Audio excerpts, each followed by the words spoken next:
বিএনপির ভারপ্রাপ্ত চেয়ারম্যান তারেক রহমানের প্রদত্ত রাষ্ট্র কাঠামো মেরামতের ৩১ দফা বাস্তবায়নের লক্ষ্যে রাজশাহীর বাগমারায় বিএনপির উদ্যোগে উঠান বৈঠক অনুষ্ঠিত হয়েছে। এই উপলক্ষে শনিবার সন্ধ্যায় শুভডাঙ্গা ইউনিয়নের বাইগাছা উচ্চ বিদ্যালয় মাঠে আলোচনা সভা অনুষ্ঠিত হয়। এতে প্রধান অতিথি হিসেবে বক্তব্য রাখেন আগামী জাতীয় সংসদ নির্বাচনে রাজশাহী ৪ বাগমারা আসনে বিএনপির মনোনয়ন প্রত্যাশী উপজেলা বিএনপির আহ্বায়ক ও সাবেক উপজেলা চেয়ারম্যান প্রধান শিক্ষক ডিএম জিয়াউর রহমান জিয়া।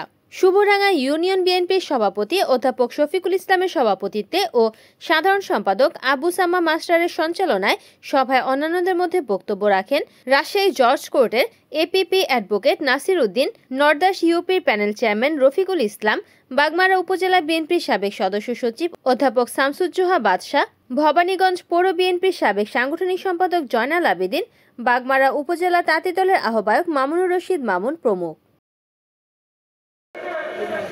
জনসভা পরিণত করেছেন এই শুভডাঙ্গা ইউনিয়নবাসী আজকে প্রমাণ করে দিলেন আগামী দিনের ধানের শীষ কার হাতে উঠবে। বাংলাদেশ জাতীয়তাবাদী দল বাংলার উপজেলার সুযোগ্য তালিকার উপজেলা বিএনপি অন্যতম সদস্য DM Mamun. Desk news, NN TV।